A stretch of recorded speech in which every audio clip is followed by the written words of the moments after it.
ओम श्री गुरुदेवाय नमः। आज्ञा हे मो प्रिय समस्त सुधीवृंद को गोटे गोटे प्रणाम। गत अध्याय आम आलोचना करुले युगाब्दी गीता अच्युतानंद मालिका उपरे। आज आगे देखा मालिकार हूँ 13 जन्म शरण। 13 जन्म शरण से कौन लिखुंट प्रथम आम देखा बट पढ़े दौर भल कथा से लिखुंट। नमस्ते अच्युतानंद नमते जगन्नाथाय नमो दशवनांत बलराम नमो नमः। ओंकार ब्रह्म रूपाय गोपी कृष्ण वन्नायत गोपी गोपाल दुखाय राधा कृष्ण नमो नमः।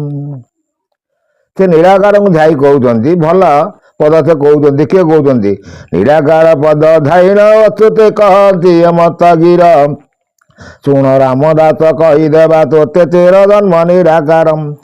निराकार 13 जन्म पर से कौन कहते शुण रामदास कहीदेवा तोते 13 जन्म निराकार। ये अच्युत 13 जन्म कहते लोक मैंने पदटा को प्रथम बुझ तापर कह ए 5 3 13 एकाठी होइले लंजार क्षेत्र पड़ब जानबू से दिन कली छाड़ी जीव धर्म उदय होइब। ए 9 3 13 कामाक्षी बटरे उदय काल को चाही जानबू से दिन आंबर उदय क्षेत्रीय दुधिबा पाई। कतिरे आमर बिल वृक्ष थिब जुब काले लाश जीव। देखो सुंदर कथा से कहते शुण रामदास कहीदेवा तोते 13 जन्म निराकार। निराकार 13 जन्म। निराकार बोलते स्वयं ब्रह्म स्वयं अनाकार परम ब्रह्म सी। मुझे मोर ये चैनल मध्यम कही आसी प्रथम होती महाब्रह्म तापर होती नाद ब्रह्म तापर होती शब्द ब्रह्म तापर होती बिंदु ब्रह्म तापर होती अनाकार ब्रह्म निराकार। आपण मैंने ललाट चक्र बसाण देखिए हंग क्षंग 2टी अक्षर से काले से कहते से शरण 15 13 जन्म शरण आम से पढ़ुंट देखुंट बारिकर मंगा जेतिनी नारंग नाचा जीव ध्रुव केतन केतन उड़ब कामाक्षी बटरे महायज्ञ हे बदहीन कुंच पीतांजलि गुरु होते सदानंद से गोसाई बेनी रूप हे विद्या न पढ़ी सर्व विद्या परापतम। हे जगन्नाथ जेठ भाता हेम मोर पितु नाम संतत भक्त स्थिर हो न रे कई सुतीघ्न आत्मचारम। द्वितीय अयोध्यापुरी प्रकाशिव रघुनाथ विहार से दिन ये पूरे उत्कल नगर रास चली वही जीवन। देखो उत्कल नगर पर से सब लेखिकी कथाटा कहते आम से विषय किए अंश आलोचना करुचे परिचय दौची भी कथा भी बुझे दूसरी आपण को। से अयोध्यापुरी रघुनाथ अयोध्यापुरी कहले आप रही उत्तर प्रदेश से रामकर जन्मभूमि थिला किंतु उत्कल देश अयोध्यापुरी हम तमें राम जन्म हे भूल कहली कि आज्ञा यदि राम जन्म हे से प्रमाण देवे मु राम थी बोली। जो मैंने लेखिकी मालिका आलोचना कर विषय में बहुत कथा कही आसी कल्की ठाकुर नहीं विभ्रांतिकर तथ्य दियो ना। आउ से कौन कहते से दिन पूरा उत्कल नगर रास ताली हो जीव गुपत गुपत रास लगे सपमेत नाश जीव। ये आसवे अनंत देखुवे सत्य कामाक्षी दश काल सत्य उपजीव पाप नाश जीव उत्कल होइबे मेलम। सत्यर अनंत पंचाक्षर चित्त ग्राम नाम मोर ध्रुव जानी तु राम आसी पहुँचीब देखू काल कल कि देवम। वर्षा 7 दिन मिसाई हवनी 5 एकादश दे ठिकणा बेला को ठकी जीवे सर्वे आउ न रही कई। ठिकणा बेला को सब ठकी जीवे। मुझे मोर ये चैनल मध्यम कही आसी देखु प्रथम एवं गोटे आपण मान कहली कौटे कहली जे विधायक मान दरमा नहीं जो बढ़ी गोटे वीडियो कर छाड़ी लोक देखुवे से विषय आज आम सम्यक आलोचना कर जाऊँ। देखु अन्याय अधर्म अत्याचार ये आगे उत्कल आरंभ हम। उत्कल कृष्ण आसी लीला करिए बोली कौट लिखिं कौट कहते व्यासदेव लिखिं संबल ग्राम जन्म हे बोली कल्की ठाकुर किंतु एमाने से संबल ग्राम कल्की ठाकुर जन्म हे विष्णु दशस्य शर्माण। संबल ग्राम कौन बुझ विष्णु दशगान कर शर्मा किए बुझ ब्राह्मण कूल जन्म हे केमी ताकू बुझ वेद नहीं आसवे ना वेदपति से तो वेद उदाहरण करते ना जदि आम अवतारवाद को विश्वास करूँ ताल से वेद उदाहरण करते चारि वेद ऋग श्याम यजुर्वेद अथर्व ऋग्वेद अधिपति रहे ब्राह्मण माने यजुर्वेद अधिपति रहे क्षत्रिय माने सामवेद अथर्व रहे वैश्य माने अथर्वेद रहा आप शूद्र माने तेणु ये विष्णु दश से समान विष्णु दश शर्मा से जुग से वेद केमी आसवे से वेद केमी आसवे कहतु ये गोटे प्रश्नवादी प्रश्न तेणु आ भर मुझे बहुत तर्जमा कर देखी सारी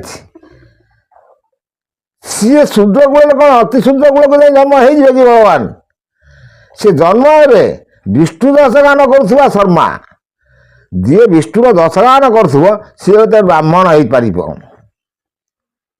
विष्णु दशस्य ज्ञान तेणु ताकू लोक बुझापी कम आ लोक ताकू तर्जमा करके आड़ू साड़ू लोक विभ्रांति तथ्य देवाटा बहुत आ लोक मिछटा को आजिकल बेसी देखुं छाड़ू आम देखा आउ कौन कहते आम से विषय में आलोचना करवा आ देखा ठिकणा बेला को टके जीवे तरबे आउ न रही कई सुतीक्ष्ण आश्रम नित्य तले राम वेद धनी उपजीवम बोधे विश्राम करिवे ठाकुर सुनीता तु बाबू रामम बोरागी अंतरे ताटे बडांधर कहागे न कहबू ठिकणा बेले रे मुहि मुख थी क्या चिन्ह न देबू अछूत कहते मुझी मो देह ठाकुर आसे मुझे आगु कही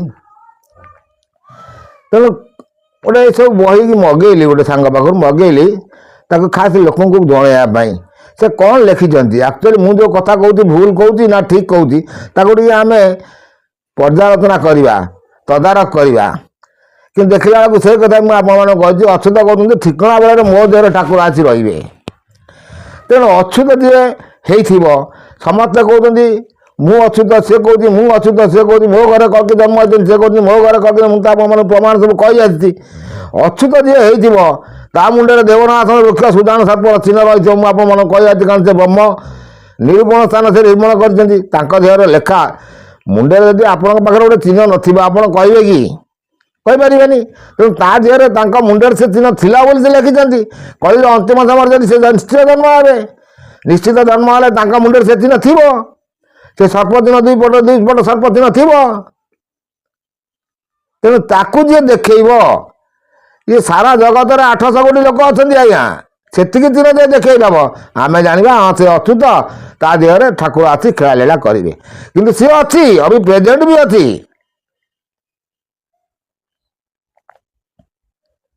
आने खाली लोक भकुआ कर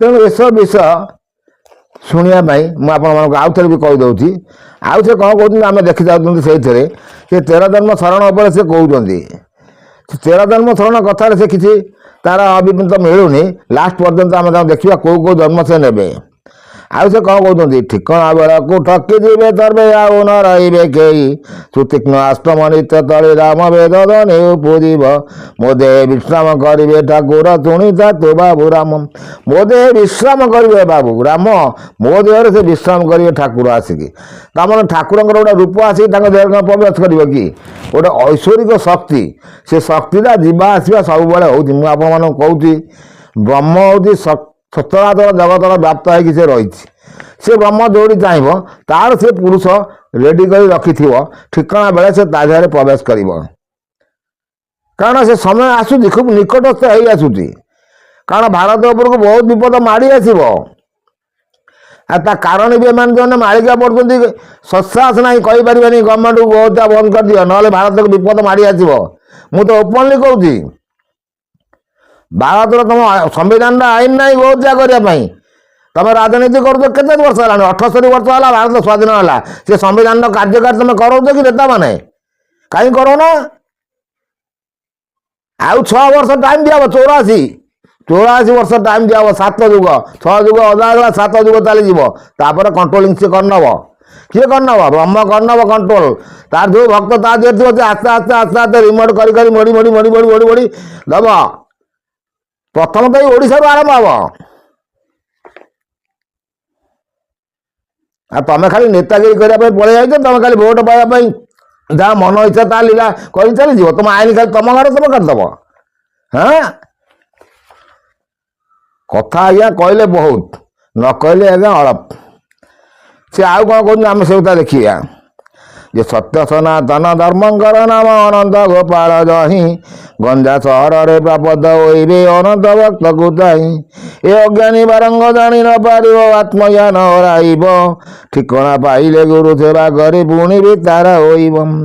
ଏବ ଅକ୍ଷରରେ ଗ୍ରାମ ନାମ ଥିବ ଗୋବର୍ଦ୍ଧନ ଉତ୍ତରରେ, ବୃଦ୍ଧ ଅକ୍ଷରରେ ଗ୍ରାମ ବସିବେ ମାଧବ ସନ୍ତାକ ମୁନି ଦୁଆରେ। ଲକ୍ଷେ କବକତ ମେଳ ହୋଇଯିବ ବେଳ କାଳ ଜାଣି ମୋର। ଦେଖନ୍ତୁ ସେ ସବୁ ଗାଁର ନାଁ ବି ସବୁ ଅକ୍ଷରରେ କହିଛନ୍ତି। କ ଅକ୍ଷର ଗ୍ରାମରେ ଦେବ ସେବା ହେବ ପ୍ରଭୁ ଯିବେ ସତିଆର, ପ ଅକ୍ଷର ଗ୍ରାମ ସବର ପଲ୍ଲୀରେ ଗୋପୀନାଥ ରହିଥିବେ। ଠିକଣା ବେଳକୁ ପ୍ରଭୁ ବାହାରିବେ ଜଣେ ଦର୍ଶନ କରିବେ, ଭାର୍ଗବୀ ତୀରରେ ମହାଦୁଃଖୀ ଗୋରେ ମୋର ଭକ୍ତ ଜନ୍ମ ହେବ। କ୍ଷେତ୍ର ପିତା ମୋର ତାହାର ଜନ୍ମ ଦେ ନତିନି ଭେଟି ଧୁବମ୍। ବହୁତ କଥା ସେ କହିଛନ୍ତି। ଆମେ ଆଗକୁ ଆଉ ସେ କ'ଣ କହୁଛନ୍ତି ଆମେ ଦେଖିବା। ଛୋଟ ଛୋଟ ଅଧ୍ୟାୟ କରି ଦେଖିଲେ ଆପଣ ଶୁଣିପାରିବେ, କିଛି ଜ୍ଞାନ ଅର୍ଜନ କରିବେ। ଏତକ ରହିଲେ ଆଜ୍ଞା